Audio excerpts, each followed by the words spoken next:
నమస్తే, welcome to అమ్మా news. నేను వారు 100 రోజుల పరిపాలన ప్రజల గుండెలో చెరగిన ముద్ర. తనదైన శైలిలో ప్రతిపక్షాలకు మాట్లాడుకుంటారు. ఇవన్నీ చూసుకుంటే ఎవరో కాదు, రేవంత్ రెడ్డి. నిజంగా ప్రతిపక్షాలు ఒకప్పుడు తన మీద మాటలుద్దం చేశాయి. ఇప్పుడు రేవంత్ రెడ్డి 100 రోజుల పరిపాలనతో తనదైన మార్కును నింపుకున్నాడు ప్రజల గుండెలో. ఇవన్నిటి గురించి మాట్లాడటానికి మనతో పాటు ఆదిలాబాద్ అసెంబ్లీ నియోజకవర్గ ఇన్ఛార్జి కంది శ్రీనివాస్ రెడ్డి గారు ఉన్నారు. వారితో మాట్లాడి 100 రోజుల పరిపాలన ఏ విధంగా ఉందో అని అడిగారు. నమస్తే అండి. సో చెప్పండి, 100 రోజుల పరిపాలన రేవంత్ రెడ్డి గారిది ఇప్పటి వరకు ఎలా జరిగిందని మీరు అనుకుంటున్నారు? మొదటగా అమ్మా న్యూస్ ప్రేక్షకులకి, అమ్మా భారత్ ప్రేక్షకులకి నమస్కారం. ఇది 100 రోజుల ప్రజాపాలన. దొరల గడీలను బద్దలు కొట్టి తెలంగాణ ప్రజలు తమకు తాముగా రాసుకొని తీసుకొచ్చుకున్నటువంటి ప్రభుత్వం రేవంత్ రెడ్డి అన్న ప్రభుత్వం. అద్భుతమైనటువంటి సంక్షేమ ఫలాలతో, పథకాలతో ప్రజలకు మేము ఉన్నాం, మేము విన్నాం అనే భరోసా ఇచ్చేటువంటి ప్రభుత్వం రేవంత్ రెడ్డి గారి ప్రభుత్వం. 100 రోజుల్లోనే దాదాపు 30,000 మందికి నిరుద్యోగులకు ఉద్యోగాల్ని కల్పించి ప్రజల గుండెల్లో, నిరుద్యోగుల గుండెల్లో ఒక పండుగ వాతావరణం కల్పించినటువంటి ప్రభుత్వం రేవంత్ రెడ్డి అనే ప్రభుత్వం. 11,000 టీచర్ పోస్టులకి నియామకాన్ని కోరుకుని తీసుకొచ్చినటువంటి మెగా డిఎస్సి, 11,000 టీచర్లని రిక్రూట్మెంట్ చేసేటువంటి ఈ మెగా డిఎస్సి నిరుద్యోగుల జీవితాల్లో ఒక వెలుగు రేఖలు నింపేటువంటి ఒక గొప్ప బృహత్కరమైనటువంటి కార్యం. అట్లనే అనేక సంక్షేమ ఫలాల్ని అందిస్తున్నటువంటి ప్రభుత్వం మొట్టమొదటగా మహిళలందరికీ ఉచిత బస్సు ప్రయాణాన్ని కల్పించి దాదాపు 20 కోట్ల మహిళలు ఈ 100 రోజులలో ఉచితంగా బస్సు ప్రయాణం చేయడం. ఆరోగ్యశ్రీని పేదల పెన్నిది, ప్రభుత్వ ఆసుపత్రులు తప్ప వేరే గత్యంతరం లేనటువంటి ఎక్కాడితే కానీ డొక్కాడని ప్రజలకి 5 లక్షల పరిమితి ఉన్నటువంటి ఆరోగ్యశ్రీని 10 లక్షలకు తీసుకురావడం. అట్లనే 200 యూనిట్ల వరకు విద్యుత్ బిల్లుని మాఫ్ చేయడం, ఉచితంగా విద్యుత్ ఇవ్వడం పేదలకి, 500 రూపాయలకే గ్యాస్ సిలిండర్ని అందించడం, 5 లక్షల రూపాయల విలువైనటువంటి ఇల్లుని కట్టిస్తడం, ప్రతి నియోజకవర్గంలో 3,500 ఇళ్లని మొదటి విడతగా, రాష్ట్ర వ్యాప్తంగా 4,50,000 ఇళ్లని 22,500 కోట్లతో ప్రారంభించడం. ఇదంతా కూడా ప్రజా పాలన, ప్రజల పాలన. ఇది రేవంత్ రెడ్డి అన్న ప్రభుత్వం యొక్క మార్కు స్పష్టంగా కనిపిస్తున్నది. ప్రజలందరూ కూడా ఈ రేవంత్ రెడ్డి అన్న ప్రభుత్వం 10 కాలాల పాటు, అంటే 10 ఏళ్ల పాటు క్షేమంగా ఉండాలని పేద ప్రజలు, బడుగు బలహీన వర్గాలు దీవిస్తున్నటువంటి ప్రభుత్వం మా రేవంత్ రెడ్డి అన్న ప్రభుత్వం. సో చూసుకున్నట్లయితే ప్రతిపక్షాలు కూడా ఎక్కువ ఆరోపిస్తున్నాయి, చేతకాని హామీలు ఇచ్చి కాంగ్రెస్ ప్రభుత్వం అధికారంలోకి వచ్చింది. నిజంగా చేతకాని హామీలు ఇస్తే ఇప్పటికి 5 హామీలు నెరవేర్చింది. సో వాళ్ళు అన్నట్లు చేతకాని హామీలు ఇవ్వలేదు, 5 గ్యారెంటీలు కూడా నిరూపించింది. సో దీని మీద మీ స్పందన ఏంటి? గత ప్రభుత్వం 10 సంవత్సరాలు అధికారంలో ఉండి కేసీఆర్ గారి టిఆర్ఎస్ ప్రభుత్వం ఆడలేక మధ్యలో ఓడింది అన్నట్టు ప్రజలని రాచి రంపాన పెట్టి ఒక్కల్ని కూడా సెక్రటరియట్లకు రానియకుండా, ప్రగతి భవన్లకు రానియకుండా ప్రజల్ని హింసించుకొని తినేటువంటి ప్రభుత్వం గత ప్రభుత్వం. అయితే గత ప్రభుత్వం చేసినటువంటి అప్పులు ఏ ప్రభుత్వం కూడా చేయలేదు.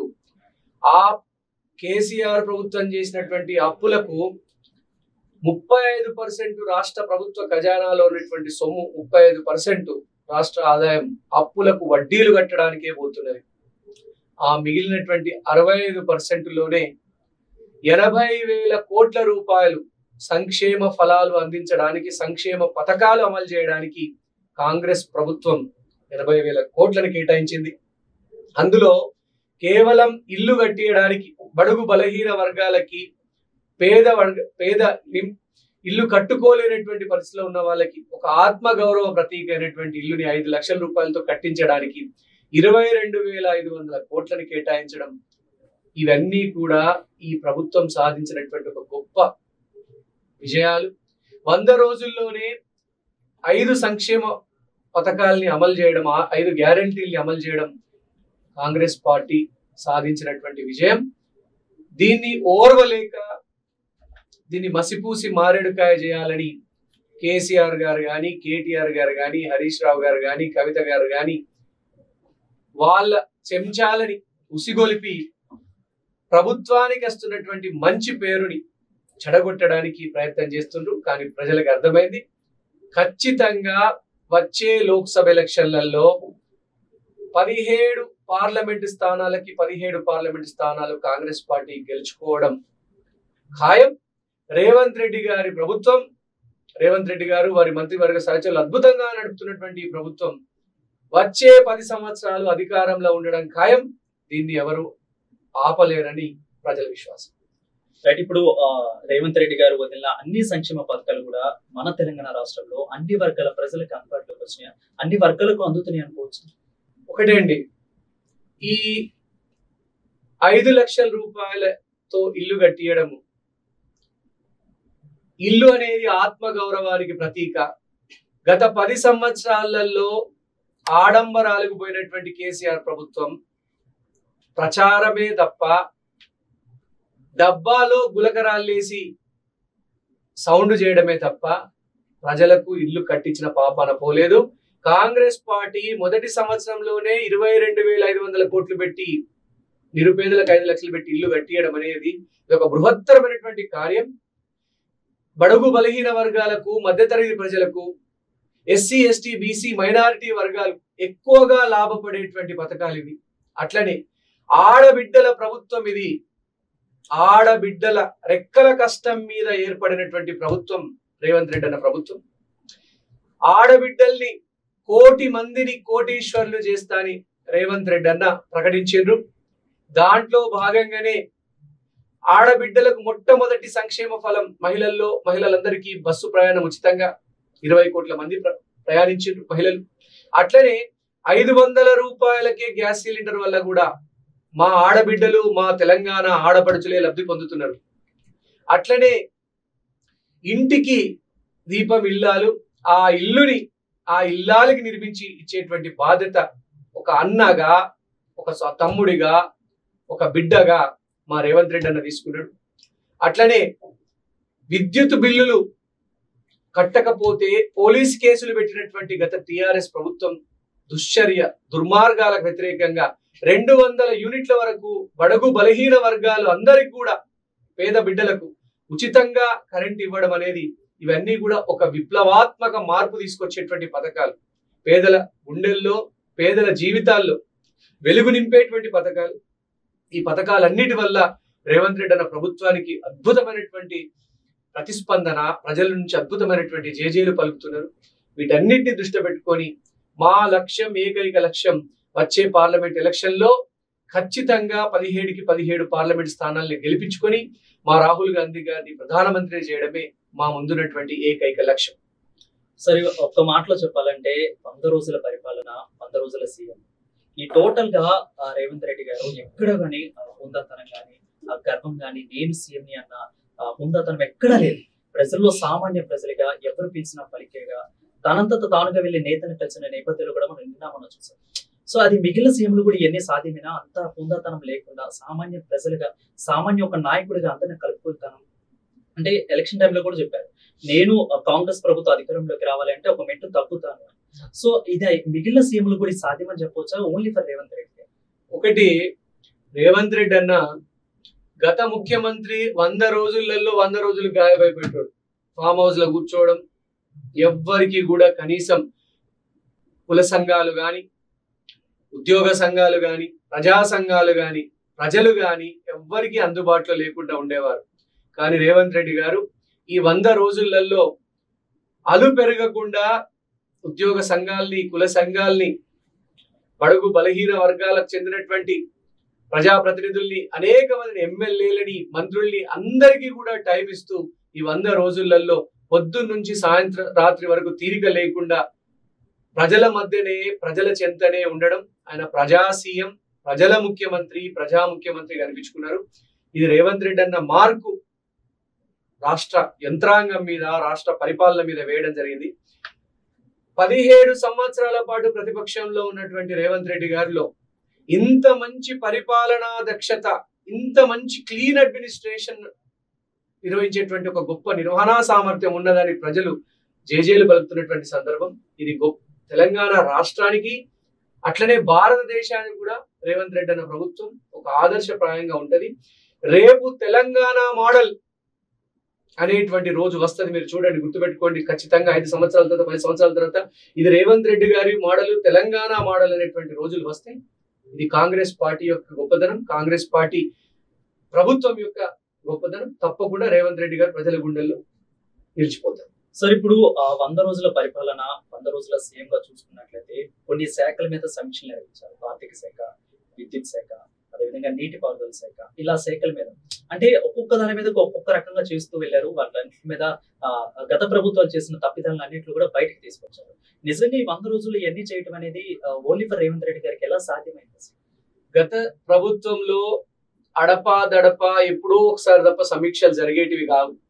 కానీ ఇప్పుడు ప్రతి శాఖలో ముఖ్యమైనటువంటి వృత్తి నిపుణులతోని, ప్రొఫెషనల్లీ స్కిల్డ్ అనుభవజ్ఞులతోని సమీక్షలు జరిపి, ఇంతకుముందు ముఖ్యమంత్రి 1 గంట సేపు సమీక్ష పెడితే 59 నిమిషాలు ఆయనే మాట్లాడేవాడు. ఇప్పుడు రేవంత్ రెడ్డి అన్న ఏ సమీక్ష పెట్టినా కూడా నిపుణులు, అనుభవజ్ఞులు వాళ్ళ సలహాల్ని వింటూ ఇప్పుడు ఒక్కొక్క శాఖ పరంగా ఇప్పటివరకు 5 సార్లు రివ్యూ మీటింగ్లు, సమీక్షలు పూర్తి అవ్వడం జరిగింది. నీటిపారుదల రంగం నుంచి పౌర సరఫరాలు కానీ, పంచాయతీరాజ్ గ్రామీణాభివృద్ధి కానీ, రూరల్ వాటర్ సప్లై కానీ, అనేక సమస్యల మీద రెవెన్యూ శాఖ కానీ, వీటన్నిటి మీద సమీక్షలు జరిపి ఒక సమూలమైనటువంటి ప్రజల కోసం, ప్రజల యొక్క ప్రభుత్వం అని నిరూపించుకోవడానికి రేవంత్ రెడ్డి గారు ఒక అద్భుతమైనటువంటి ప్రభుత్వం, అద్భుతమైనటువంటి పరిపాలన అందిస్తున్నది. దానికి ప్రత్యక్షమైనటువంటి ఉదాహరణనే ఈ 100 రోజుల్లోనే మెగా డిఎస్సి కానీ, 30,000 మందికి ఉద్యోగాలు కానీ, 5 గ్యారంటీల్ని అమలు చేయడం కానీ, సంక్షేమ పథకాలని ప్రారంభించడం కానీ, ఇవన్నిటినీ చూస్తుంటే గనక మహిళలందరికీ కూడా, మహిళా ఆడపడుచులకి కోటీశ్వరులను చేసేటువంటి కార్యక్రమం కానీ ఇవి రేవంత్ రెడ్డి గారి ప్రభుత్వానికి మాత్రమే సాధ్యమైనవి. ఇది 100 రోజులలో 100 మార్కులు కొట్టినటువంటి ప్రభుత్వం, 100 రోజులలో 100 సెంచరీలు కొట్టినటువంటి ప్రభుత్వం మా రేవంత్ రెడ్డి గారి ప్రభుత్వం. ఖచ్చితంగా ఇంతకుముందు మీరు చెప్పినట్టు ఈ ప్రభుత్వం 10 కాలాల పాటు చల్లగా పచ్చగా ఉండాలని ప్రజలు ఆశీర్వదిస్తున్నారు. అంటే ఈ ప్రభుత్వం 10 సంవత్సరాల పాటు చల్లగా పచ్చగా ఉండాలని తెలంగాణ ప్రజలు ఆశీర్వదిస్తున్నటువంటి ప్రభుత్వం. రైట్ సార్, అయితే ఆల్రెడీ కూడా మన తెలంగాణ గత ప్రభుత్వం మన ఆర్థిక పరిస్థితి కూడా చాలా దయనీయంగా ఉంది, ఆల్రెడీ అప్పుల్లో. సో ఇప్పుడు సంక్షేమ పథకాలు అనేసి పెట్టేసి కొంత మళ్ళీ ఇంకా ఆర్థిక పరిస్థితిని దెబ్బతీస్తుందని ప్రతిపక్షాలు ఆరోపిస్తారు. సో సంక్షేమ పథకాల వల్లే మన ఆర్థిక వ్యవస్థ దెబ్బతింటుంది. ఇది ఎంత దుర్మార్గం అంటే, ఒక అప్పు కట్టకపోతే ఒక పారిశ్రామికవేత్తవి 1,00,000 కోట్లు 2,00,000 కోట్లు అప్పుని మాఫీ చేస్తున్నటువంటి ఈ కాలంలో 200 యూనిట్ల ఉచిత విద్యుత్ ఇస్తే, గరీబోనికి ఇస్తే పాపం జరుగుతుందా? 500 రూపాయల సిలిండర్ ఇస్తే ప్రభుత్వంలో ఖజానాలో డబ్బులు అయిపోతాయా? ఒక్కటి గుర్తుపెట్టుకోండి, సంక్షేమ పథకాలు గరీబోళ్ళ కోసం, పేద బిడ్డల కోసం ఈ చరిత్ర ఉన్నంత కాలం ఖచ్చితంగా అమలు చేయాల్సిందే. సంక్షేమ పథకాల జోలికి ఎవరైనా వస్తే, సంక్షేమ పథకాల్ని అడ్డుకోవడానికి ఎవరైనా ప్రయత్నం చేస్తే గనక ఖచ్చితంగా పేద బిడ్డల కడుపు కొట్టిన వాళ్ళు అవుతారు. మీకు దమ్ముంటే ఎవరైనా ప్రతిపక్షాలకు ప్రభుత్వ బ్యాంకుల దగ్గర లక్షలాది కోట్లాది వేల కోట్ల రూపాయల అప్పులు తీసుకుని అప్పులు ఎగవేస్తున్నటువంటి పారిశ్రామికవేత్తల నుంచి డబ్బులు తీసుకున్నటువంటి టిఆర్ఎస్ బిఆర్ఎస్ ప్రభుత్వం పేద బిడ్డలకు ఉచిత విద్యుత్ వస్తే తట్టుకోలేకపోతున్నది. 500 రూపాయలకి సిలిండర్ ఇస్తే తట్టుకోలేకపోతున్నది. 5 లక్షల రూపాయల ఇల్లు ఇస్తే తట్టుకోలేకపోతున్నది. సో ఈ ప్రభుత్వము ప్రజల ప్రభుత్వము, బీఆర్ఎస్ గత ప్రభుత్వంలో జరిగినటువంటి వైఫల్యాలన్నింటినీ కూడా రేవంత్ రెడ్డి అన్న ప్రభుత్వం ఏకోరం పెడుతున్నది. ఈ 100 రోజులలోనే పాలన ఇట్లా ఉంటే గనక ప్రజలందరూ కూడా ఇంకా 5 సంవత్సరాల్లో మా బతుకులు మారుతాయి, మా జీవితాలు మారుతాయి, రేవంత్ రెడ్డి గారు మా జీవితాల్లో వెలుగును తీసుకొస్తారన్నటువంటి ఈ ప్రభుత్వ పథకాలతో వెలుగు తీసుకొస్తారని ప్రజలందరూ కూడా ఎదురు చూస్తున్నారు. వాళ్ళ కలలు తప్పకుండా నెరవేరుతాయని నేను కాంగ్రెస్ పార్టీ తరఫున ప్రజలందరికీ నేను హామీ ఇస్తున్నా, నేను అభ్యర్థిస్తున్నా. తప్పకుండా కాంగ్రెస్ ప్రభుత్వం పట్ల నమ్మకం ఉంచి వచ్చే పార్లమెంట్ ఎలక్షన్లలో 17కు 17 స్థానాలు గెలిపించమని నేను ప్రజలందరినీ కూడా వేడుకుంటున్నాను. రైట్. ఇక ఆల్రెడీ కూడా ప్రతిపక్షాలు ఆరోపిస్తారు 3 నెలల్లో 6 నెలల్లో గవర్నమెంట్ పడిపోయింది అంటూ చెప్తా ఉంది. సో ఆ 3 నెలలు కూడా దాటిపోయి 5 హామీలు కూడా నెరవేర్చేశారు. మిగిలిన హామీలకు కూడా ఇప్పుడున్న ప్రభుత్వం కసరత్తు చేస్తా ఉంది. కాంగ్రెస్ ప్రభుత్వం తనదైన మార్పు తనదైన శైలి. సో వాళ్ళకి మీరు ఇచ్చే కౌంటర్ ఏంటి? ప్రభుత్వం పడిపోతుంది అన్న వాళ్ళకి 10 సంవత్సరాలు ప్రజల్ని దోసుకొని పప్పు బెల్లాల్లాగా ప్రభుత్వ ఆస్తుల్ని పంచుకున్నటువంటి ఈ బిఆర్ఎస్ దొంగలు ఎవడ్రా ప్రభుత్వాన్ని కూలగొట్టేది? చెట్టుకు కట్టేసి కొడతారు బిడ్డ. మా రేవంత్ రెడ్డి అన్న చెప్పినట్టు ఎవడైనా ప్రభుత్వం జోలికి వస్తే అగ్నికి ఆహుతైతారు, కాల్చి బూడిద చేస్తారు ప్రజలే మిమ్మల్ని. చెట్టుకు కట్టేసి ఊర్లలో కొడతారు బిడ్డ మిమ్మల్ని. ప్రభుత్వం జోలికి వస్తే ఎంత పెద్ద వాళ్ళైనా గాని మా రేవంత్ రెడ్డి అన్న గేట్లు తెరిస్తే బీఆర్ఎస్ లో ఒక్కడైనా మిగులుతాడా? ఒక్క ఎమ్మెల్యే అయినా మిగులుతాడా? రేవంత్ రెడ్డి అన్న సహనాన్ని, మా కాంగ్రెస్ ప్రభుత్వ సహనాన్ని పరీక్షించవద్దు. ప్రజలు తరిమి తరిమి కొడతారు బిడ్డ ప్రభుత్వం జోలికి వస్తే. ఈ ప్రభుత్వం 5 సంవత్సరాలు పూర్తి కాలం కొనసాగుతుంది. అలాగే ప్రజల దీవెనతోని ఆశీస్సులతోని 5 సంవత్సరాల తర్వాత మళ్ళీ రేవంత్ రెడ్డి అన్న ప్రభుత్వం ఏర్పడడం ఖాయం. ఖచ్చితంగా 10 సంవత్సరాల పాటు ఈ ప్రభుత్వం కొనసాగుతుంది. ఎవ్వరు కన్ఫ్యూజన్ కి లోను కావద్దు. సంక్షేమ పథకాల్ని అడ్డుకునే వాళ్ళే, సంక్షేమ ఫలాలు పేదలకు చేరకూడదని అనుకునే వాళ్ళే, మనసులో అనేక రకాలైనటువంటి కుట్రలు పెట్టుకున్న వాళ్ళే ఈ ప్రభుత్వాన్ని కూలదోయాలని చూస్తున్నారు. నేను మళ్ళీ చెప్తున్నా, ఈ ప్రభుత్వం జోలికి ఎవరైనా వస్తే చెట్టుకు కట్టేసి కొడతారు ప్రజలే. ఈ పథకాలు రేవంత్ రెడ్డి అన్న ప్రభుత్వం 10 కాలాల పాటు ఉంటది. 10 సంవత్సరాల పాటు ఖచ్చితంగా తెలంగాణ రాష్ట్రాన్ని అన్ని రంగాల్లో అభివృద్ధి చేస్తుంది. మహిళల్ని కోటీశ్వరులను చేస్తుంది. నిరుద్యోగులకు 2 లక్షల ఉద్యోగాలు ఇచ్చేంత వరకు రేవంత్ రెడ్డి అన్న ప్రభుత్వం నిద్రపోదు. అన్ని ఎస్సీ, ఎస్టీ, బీసీ, మైనారిటీ సంక్షేమం కోసం కాంగ్రెస్ పార్టీ ప్రభుత్వం ఖచ్చితంగా కృషి చేస్తుంది. దానికి ప్రత్యక్షమైన ఉదాహరణ ఈ కార్పొరేషన్లను, అనేక 16కు పైగా కార్పొరేషన్లు ఏర్పరచడం బడుగు బలహీన వర్గాల అభ్యున్నతి కోసం రేవంత్ రెడ్డి అన్న ప్రభుత్వానికి ఉన్నటువంటి చిత్తశుద్ధికి నిదర్శనం. ఖచ్చితంగా ప్రజల జీవితాల్లో, మధ్య తరగతి పేద ప్రజల జీవితాల్లో వెలుగులు నింపేందుకు మా ప్రభుత్వం 24 గంటలు కష్టపడుతుందని ఈ సందర్భంగా తెలియజేస్తున్నా. ప్రజలందరికీ కూడా, తెలంగాణ ప్రజలందరికీ కూడా, ఆదిలాబాద్ ప్రజలందరికీ కూడా నేను ఒకటే విజ్ఞప్తి చేస్తా ఉన్నా. వచ్చే పార్లమెంట్ ఎలక్షన్లలో రేవంత్ రెడ్డి అన్న ప్రభుత్వానికి మీరు అండగా నిలబడండి. ప్రభుత్వానికి బలం చేకూర్చండి. అగ్నికి ఆజ్యం పోయండి. రేవంత్ రెడ్డి అన్న ప్రభుత్వం కష్టపడుతున్నటువంటి విధానానికి మీరు కొంచెం అక్షంతలు వేస్తే గనక వచ్చే లోక్సభ ఎలక్షన్లలో 17కు 17 పార్లమెంట్ స్థానాలు రేవంత్ రెడ్డి అన్నకు అప్పచెప్తే గనక, మన రాహుల్ గాంధీ గారిని ప్రధానమంత్రి చేయడానికి మనం అందరం కృషి చేస్తే గనక కేంద్ర ప్రభుత్వ నిధుల్ని ఒంటి చేత్తోని మనం తెచ్చుకోవచ్చు. మన తెలంగాణ రాష్ట్రాన్ని, మన ఆదిలాబాద్ ప్రాంతాన్ని మనమే అభివృద్ధి చేసుకోవచ్చు అని ఈ సందర్భంగా నేను తెలియజేస్తున్నా. ప్రజలందరినీ కూడా మన రేవంత్ రెడ్డి అన్న ప్రభుత్వాన్ని, కాంగ్రెస్ పార్టీని మనస్ఫూర్తిగా ఆశీర్వదించమని చేతులు జోడించి నమస్కరిస్తున్నా. జై కాంగ్రెస్, జై రేవంత్ రెడ్డి. అంటే మీరు అన్నట్లు ఇప్పుడు చూసుకున్నట్లయితే అంటే ఈ 100 రోజుల పరిపాలన, 100 రోజుల మార్క్ ని, అదేవిధంగా సంక్షేమ పథకాన్ని బట్టి మీరు పార్లమెంట్ ఎలక్షన్స్ లో ముందుకెళ్ళిపోతున్నారా? మీ కార్యాచరణ ఏ విధంగా ఉంది? పార్లమెంట్ ఎలక్షన్ లో రేవంత్ రెడ్డి అన్న ఈ 100 రోజులలో అమలు చేసినటువంటి సంక్షేమ పథకాల్ని మేము ప్రజల్లోకి తీసుకెళ్తాం. ఈ రేవంత్ రెడ్డి అన్న ప్రజా పాలనని, ఏ రోజైతే ప్రగతి భవన్ ని, కేసీఆర్ గడిని కూల్చి సామాన్య ప్రజలకి, పేద ప్రజలకి లోపలికి దారిచ్చిండ్రో ఆ రోజే రేవంత్ రెడ్డి అన్నకు 100కు 100 మార్కులు పడ్డాయి. ఖచ్చితంగా వచ్చే పార్లమెంట్ ఎలక్షన్లలో కాంగ్రెస్ పార్టీని, రేవంత్ రెడ్డి అన్న ప్రభుత్వాన్ని జోడు గుర్రాల్లాగా ప్రజల ముందుకు తీసుకెళ్తాం. ప్రజల యొక్క ఆశీర్వాదం తీసుకుంటాం. ఇప్పటికే బడుగు బలహీన వర్గాలు, పేద ప్రజలు కాంగ్రెస్ పార్టీ ప్రభుత్వం అమలు చేస్తున్న సంక్షేమ పథకాల పట్ల సంతృప్తితో ఉన్నారు. కాంగ్రెస్ ప్రభుత్వం లోక్సభ ఎలక్షన్లలో గెలిస్తే గనక ఖచ్చితంగా కేంద్రం నుంచి నిధులు సాధించి మరింత అభివృద్ధి చేస్తారన్నటువంటి నమ్మకంతో ప్రజలు ఉన్నారు. తప్పకుండా లోక్సభ ఎలక్షన్లలో మేము రేవంత్ రెడ్డి అన్న 100 రోజుల పరిపాలనని ప్రజల ముందు పెడతాం. ప్రోగ్రెస్ రిపోర్ట్, ప్రోగ్రెస్ కాగితం ప్రజల ముందు అడ్డ పెడతాం. ప్రజల్ని ఆశీర్వదించమని కోరుకుంటాం. అట్లనే గుండె గుండెకు, గడప గడపకు పేద బిడ్డల అందరి ఇంటికి వెళ్తాం. రేవంత్ రెడ్డి అన్న ప్రభుత్వాన్ని పార్లమెంట్ ఎలక్షన్ లో కూడా ఆశీర్వదించమని, కాంగ్రెస్ పార్టీని ఆశీర్వదించమని మనస్ఫూర్తిగా వేడుకుంటాం. ప్రజలందరికీ ఏ కష్టం వచ్చినా కాంగ్రెస్ ప్రభుత్వం, రేవంత్ రెడ్డి అన్న ప్రభుత్వం తోడుగా ఉంటుందని, వాళ్ళకి మరింత శక్తినిచ్చేటువంటి, వాళ్ళకు ఒక అండగా నిలిచేటువంటి, భరోసా ఇచ్చేటువంటి బాధ్యతని మేమందరం తీసుకుంటాం.